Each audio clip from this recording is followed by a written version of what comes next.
Dahil bakunado ka, aba panalo yan! Sali na sa Bakunado Panalo Raffle. 3 million worth of cash prizes ang ipamimigay. Basta't bakunado ng COVID-19 vaccine, may chance kang manalo ng 1 million pesos sa grand draw at isa sa 100 winners sa monthly draw. How to join Bakunado Panalo? Step 1. Register for free. Text RESBACUNAREG, space name, /age, /address at isend sa 8933.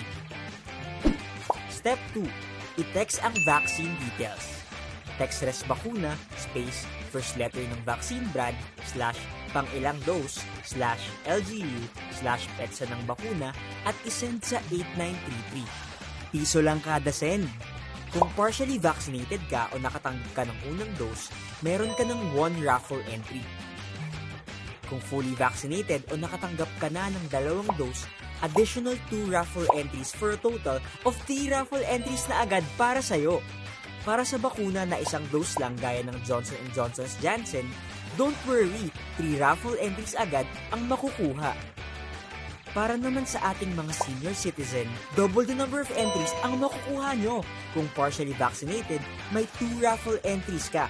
Kung fully vaccinated naman, makakakuha ka ng 6 na raffle entries.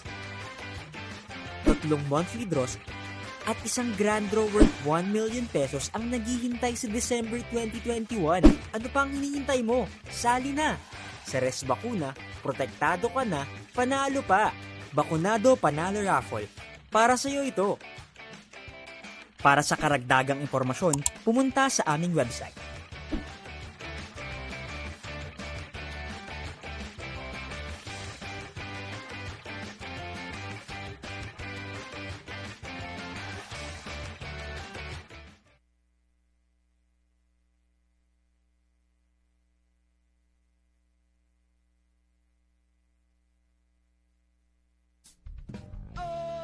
Vaccine ay nandito na, panlaban kay corona, virus na di mo nakikita.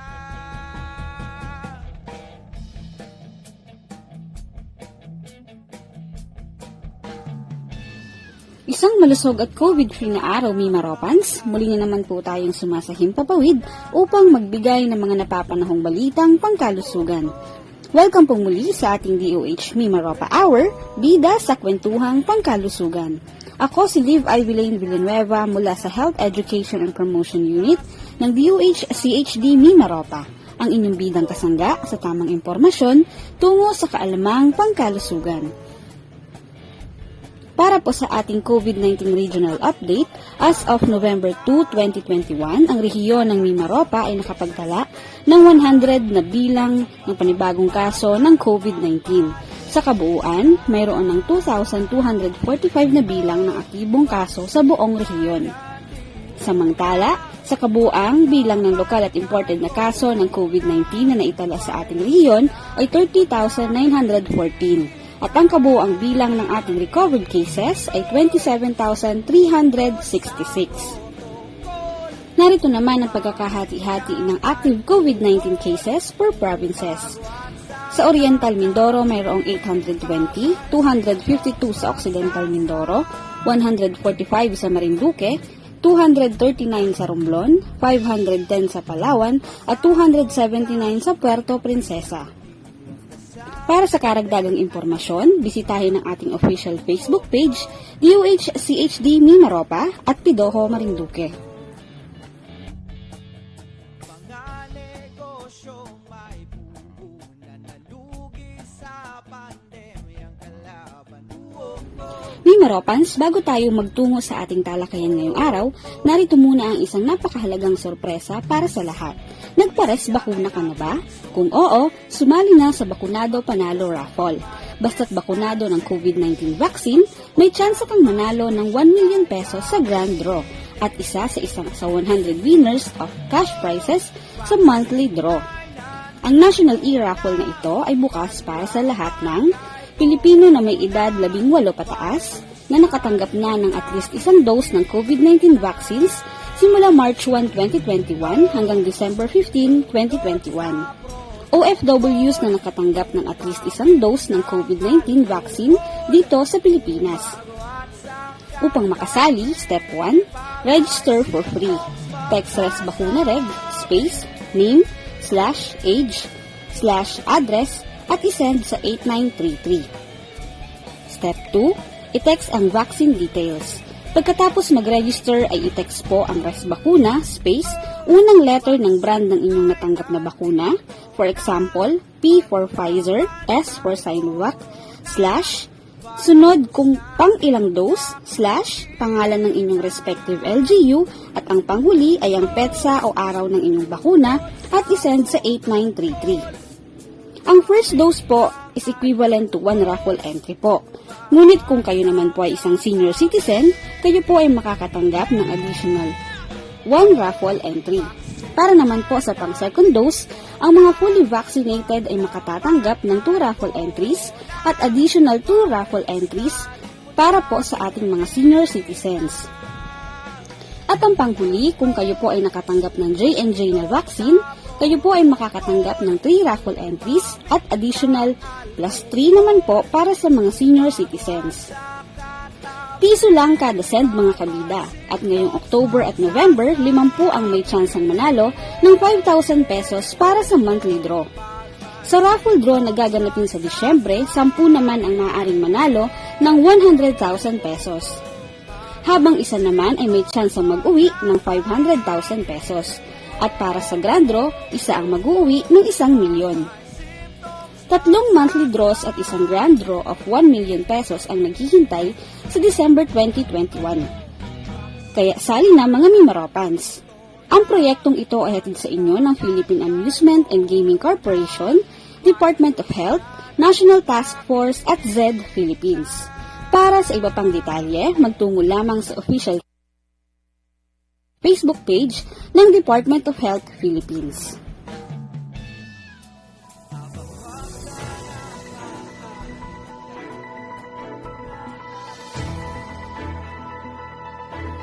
Binibigyang diin ng DOH na ang pagpaplano ay kasalukuyang isinasagawa para sa pangangasiwa ng mga karagdagang doses o boosters para sa mga immunocompromised, elderly seniors at healthcare workers.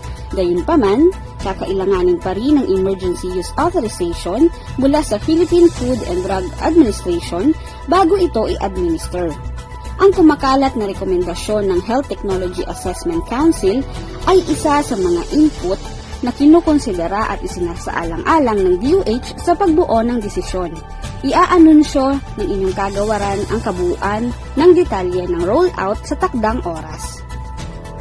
Nakatanggap ng tig-100 tangke ng oxygen ang Provincial Department of Health Offices ng Oriental at Occidental Mindoro at Romblon nitong nagdaang weekend. Alinsunod sa direktiba ng DOH CHD Mimaropa, ang natanggap na 100 tangke ay nakalaang i-allocate sa mga ospital at iba pang health facilities bilang tugon sa naging kakulangan ng supply ng oxygen sa mga nasabing lalawigan. Ang aksyon ito ay bahagi ng PDITR Treat Strategy sa ilalim ng Surge Capacity Response Plan ng DOH CHD Mimaropa, katuwang ang ating mga pidoho. Ang mga iba pang lalawigan sa ating rehiyon naman ay susunod ding mabibigyan sa susunod na mga linggo. Mimaropans, bida ang mga bata sa ResBakuna. Sinimula na ang Phase 3 vaccination kung saan kasama ang mga rehiyon ng Mimaropa sa mga batang edad 12 hanggang 17 taong gulang na may comorbidities. Upang makapagparehistro, makipag-ugnayan sa pediatrician o ospital ng inyong anak para makakuha ng schedule ng bakuna. Upang malaman ang listahan ng 8 ospital na kabilang sa Phase 1 ng rollout, bisitahin lamang ang bit.ly/pediatric83phases. Dalhin ang mga sumusunod na dokumento sa inyong vaccination appointment. Una, medical certificate mula sa pediatrician o physician ng inyong anak na dinidetalye ang comorbidity na natatanggap ng bakuna. Pangalawa, dokumento na nagpapatunay ng relasyon ng anak sa magulang. Pangatlo, valid ID ng vaccine recipient at magulang o guardian ng may litrato ng magulang o guardian para mapatunayan ang dokumento. Ngayon, maaari nang mabakunahan kontra COVID-19 ang ating mga kababayan na may edad 12 hanggang 17. Narito ang mga pangkaraniwang katanungan ukol rito. Maaari na bang mabakunahan kontra COVID-19 ang mga batang edad 12 hanggang 17 taong gulang na mayroong comorbidity? Oo, ang mga bata na nasabing edad na mayroong karamdaman, risk factor o comorbidities ay parte na ng A3 priority groups at tatawaging pediatric A3. Ano ang mga bakuna na maaaring ibigay sa pediatric population na nasa edad 12 hanggang 17 taong gulang na may comorbidities? Sa ngayon, ang mga bakuna pa lamang na Moderna at Pfizer ang pinahihintulutang gamitin para sa pediatric A3 population. Ang dalawang bakunang ito ay mayroong emergency use authorization mula sa Philippine Food and Drug Administration. Upang mapanatiling protektado ang inyong pamilya na hindi pa kabilang sa pediatric vaccination, sila ay protektahan sa pamamagitan ng patuloy na pagsunod sa mga minimum public health standards, magmask, hugas at iwas, at daloy ng hangin. Mommies and daddies, protektahan ng inyong mga sarili at anak laban sa COVID-19. Abangan ang anunsyo sa inyong lokal na pamahalaan ukol sa pagbabakuna sa lahat ng bata sa edad 12 hanggang 17 taong gulang.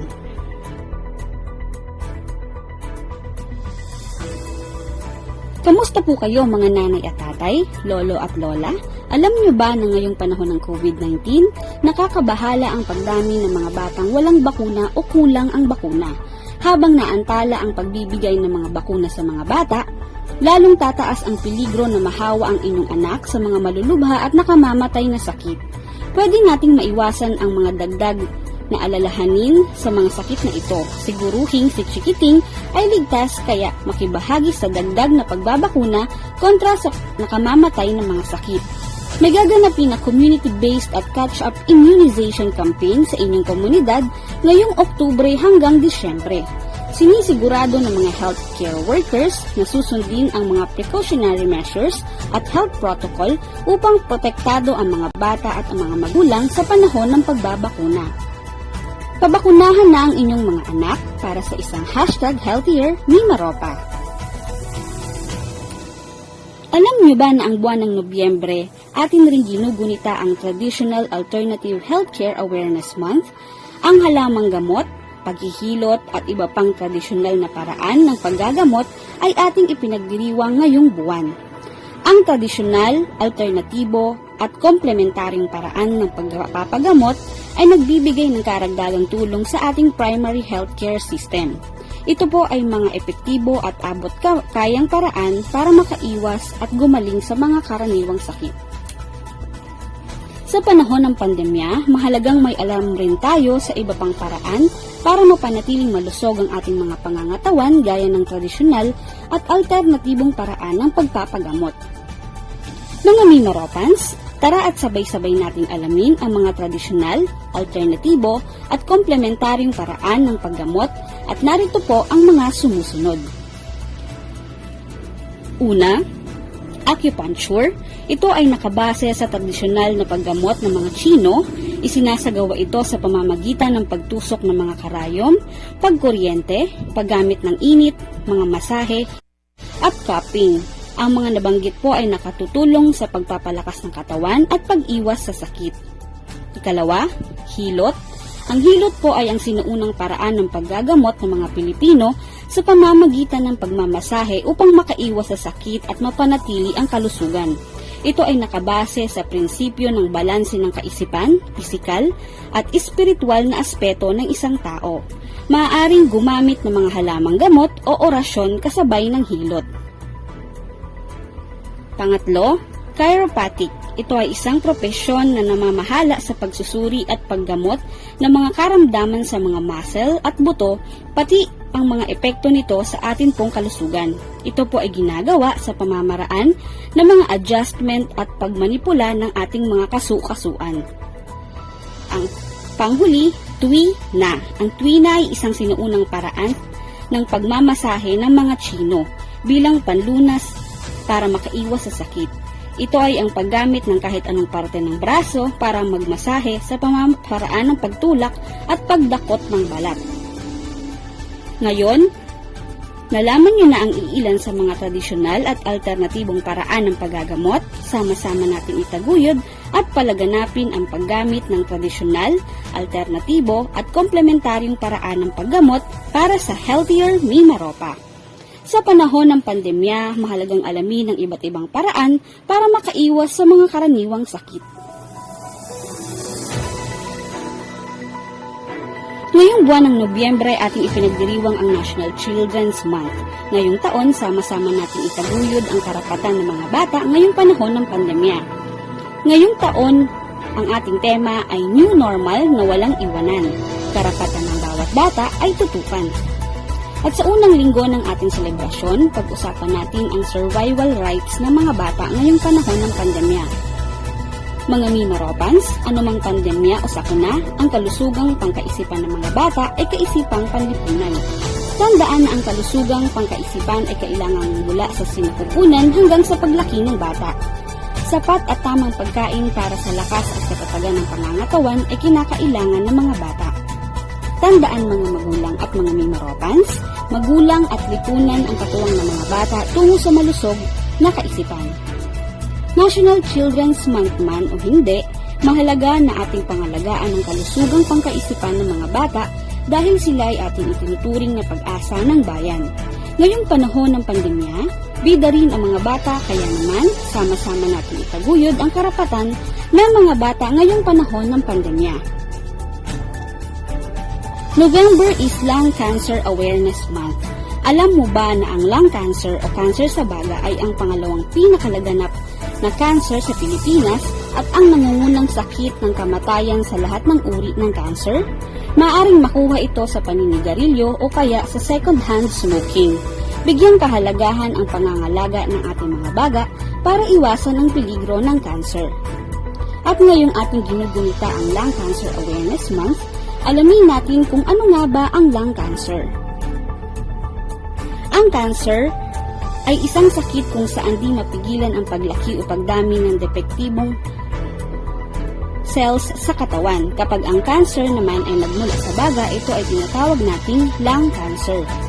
Paano ito nakukuha? Maaari itong makuha mula sa paninigarilyo, paglanghap ng usok mula sa ibang taong naninigarilyo, family history ng lung cancer. Ano-ano ang mga sintomas ng lung cancer? Iba-iba ang sintomas na dulot ng lung cancer depende sa tao. Ngunit ang iilan sa mga karaniwang sintomas nito ay ubo na hindi nawawala, sakit sa dibdib, hirap sa paghinga, pag-ubo ng may dugo, lubos na pagkapagod, pagbaba ng timbang sa di malaman na dahilan. Paano maiiwasan ang lung cancer? Huwag manigarilyo o tumigil na kung ikaw ay naninigarilyo. Iwasan ang second-hand smoke o ang paglanghap ng usok galing sa sigarilyo mula sa iba. Pasiglahin ang inyong baga sa natural na paraan.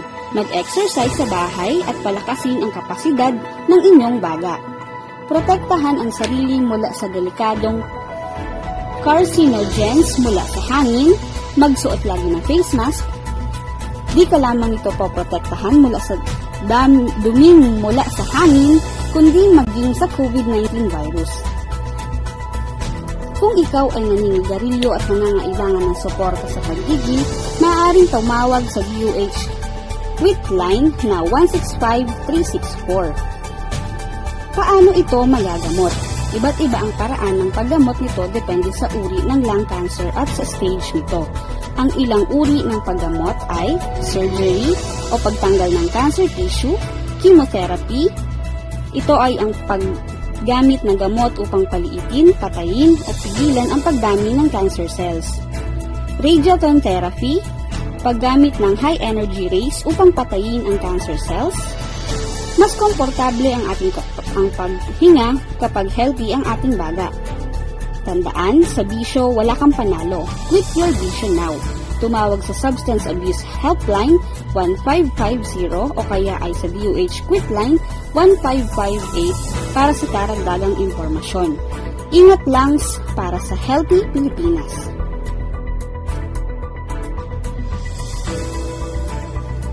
Ngayon ay dumako naman po tayo sa ating isa pang segment na hashtag Check the Facts. Sa punto pong ito, atin pong tatalakay ng mga fake news na kumakalat ukol sa COVID-19 at atin po itong papabulaanan. Dahil sa panahon ng pandemya, hindi lamang ang COVID-19 ang ating dapat iwasan, kundi maging ang infodemic o ang pagkalat ng fake news dahil bida ang may alam ng tamang impormasyon. Para sa ating unang hashtag Check the Facts, kumakalat na video ukol sa mRNA vaccine. Numeropans, ito ang fact. Ang mRNA COVID-19 vaccine ay ligtas, epektibo at nabigyan ng Emergency Use Authorization o EUA ng ating Philippine Food and Drug Administration. Ang mRNA COVID-19 vaccine ay tinuturuan ng ating katawan na gumawa ng antibodies upang palakasin ang ating resistensya laban sa COVID-19.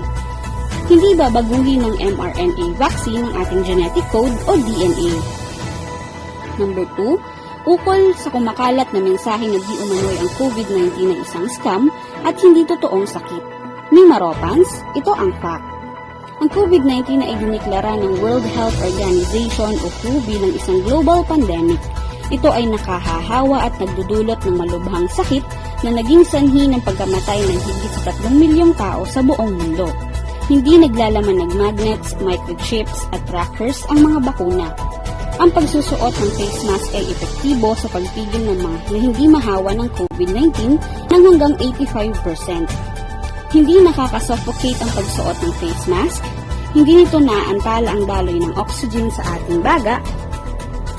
Huwag mag-alala dahil nandito kami bilang kasangga ng mga bida, ugaliin nating alamin ang tamang impormasyon mula sa mga lehitimo at may kredibilidad na sources. Ugaliin nating mag-fact check, #resbakuna, kasangga ng mga bida, sama-sama tayo sa Bida Vaccination. Ngayong napag-uusapan na lang din po natin ang mga bakuna kontra COVID-19. Ang inyong alinlangan ay aming tutugunan at bibigyang kasagutan. Para sa pangkaraniwang agam-agam, minadali ang paggawa ng bakuna. Nais din naming bigyang diin na walang nilaktawang proseso sa paggawa ng bakuna, bagkos ito ay masusing sinuri at Nais din naming bigyang diin na walang nilaktawang proseso sa paggawa ng bakuna, bagkos ito ay masusing sinuri at siniguradong ligtas para sa lahat.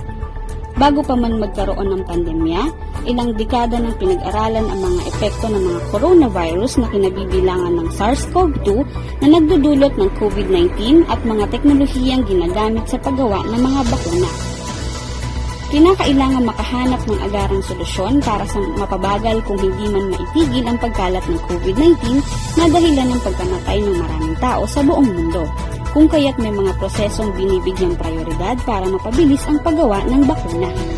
Nagkaroon ng malawakang kooperasyon ang mga eksperto sa buong mundo para mapabilis na matugunan ang pandemyang ito.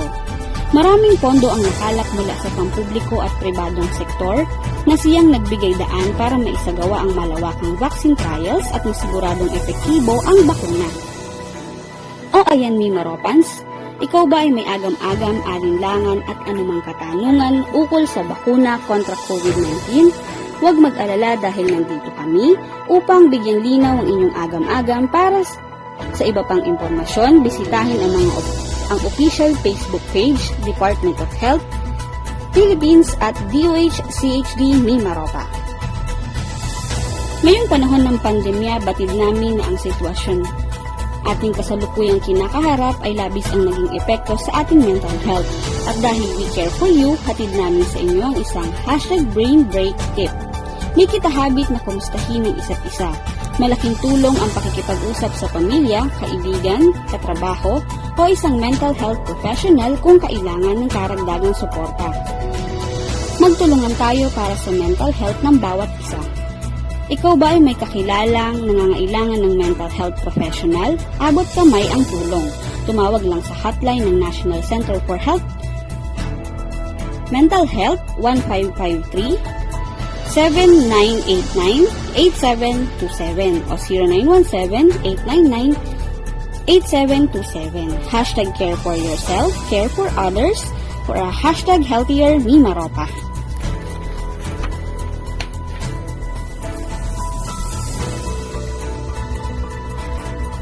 Ngayong unti-unti nang nagbubukas ang ekonomiya, kailangan pa rin ng iba yung pag-iingat laban sa COVID-19. Ayon sa mga eksperto, kailangang iwasan ang 3 C na ito upang mapigilan ang outbreak ng mga kaso ng COVID-19.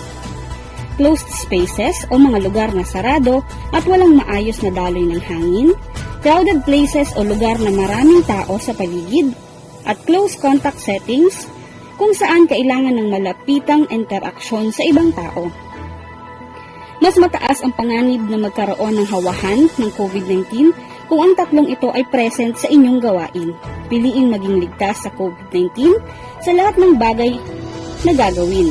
Umiwas sa 3 Cs, closed spaces, crowded places, at close contact settings. Kung ikaw naman ay nakararanas ng mga simptomas ng COVID-19 tulad ng sipon, ubo, lagnat at iba pa, huwag hayaang lumala at kumalat pa ang 3 sakit. Agad na mag-isolate at makipag-ugnayan sa inyong doktor o kaya ay tumawag sa inyong barangay health emergency response teams para sa tamang atensyong medikal. Alamin ang hotlines ng inyong LGU na maaari ninyong tawagan kung sakaling kayo ay nangangailangan ng tulong medikal. Sa unang simptomas ng COVID-19, mag-isolate at agad na makipag-ugnayan sa inyong mga BHERT.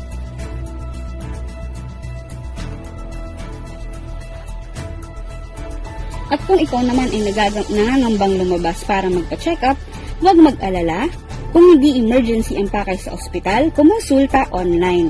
Makipag-ugnayan sa inyong doktor o sa ospital kung mayroon silang telemedicine services at para mabawasan ang maaaring maging exposure sa COVID-19. Maaari ding pumunta sa website ng Department of Health sa www.doh.gov.ph at i-click ang telemedicine button sa kanang bahagi ng website.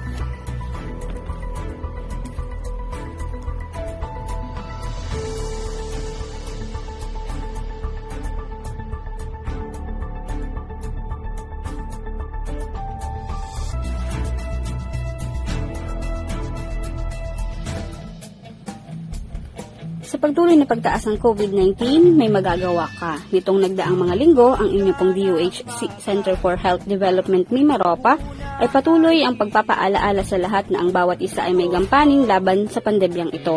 Labis po naming hinihingi ang inyong pakikiisa sa pamamagitan ng una, stay at home, manatili sa inyong mga tahanan at iwasan muna ang mga non-essential travel. Pangalawa, mask at home when not alone. Ang lahat ay hinihikayat na magsuot ng face mask sa lahat ng pagkakataon sa alinman lugar, maging sa inyong mga tahanan, lalo na kung kayo ay may kasama sa nakabilang sa vulnerable population. Ensure adequate air circulation. Mahalaga ang isang tahanan ay may mabuting daloy ng hangin kung kaya't hanggat maaari buksan ng inyong mga bintana upang magkaroon ng increased airflow. Seek immediate consultation. Kung nakararanas ng alinmang sintomas ng COVID-19, kayo ay makipag-ugnayan sa inyong mga barangay health emergency response teams para sa angkop na management, referral for testing at isolation. Panghuli, go to isolation facilities instead of hospitals. Ang mga individual na nakararanas ng banayad na sintomas ay maaaring manatili sa mga designated quarantine o isolation facilities sa inyong lugar. Habang isinasabuhay natin ang new normal, huwag tayong maging kampante dahil ang virus na COVID-19 ay tila baga lagi nagbabantay at handang umatake sa mga individual na walang sapat na proteksyon. Sa banta ng pagkalat ng mga new variants ng virus, mas pag-igtingin natin ang mahigpit na pagsunod at pagsasagawa ng mga minimum public health standards. Hindi lamang sa ang inyong sarili ang inyong pinoprotektahan, pati na rin ang miyembro ng inyong pamilya at ang inyong komunidad. Tandaan ngayong panahon ng pandemya, together we can be the solution plus sa COVID-19, alamin ang isagawa lamang ang vida.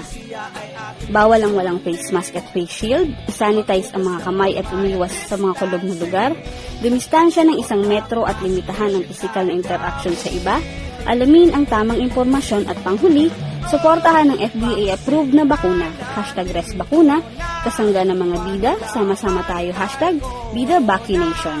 Sa pagsasagawa ng ating minimum public health standards, ay ginagawa mo ang inyong parte sa pagsugpo ng pandemyang ito.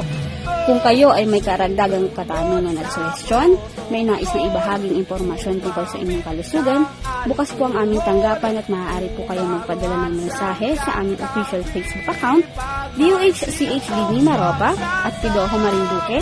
Munting paalaala, maging ligtas at samahan ng mataimtim na panalangin na sama-sama natin malalagpasan lahat ng dagok na ating nararanasan ngayon. Ito pong muli ang inyong lingkod, Liv Ivelyn Villanueva mula sa Health Education and Promotion Unit.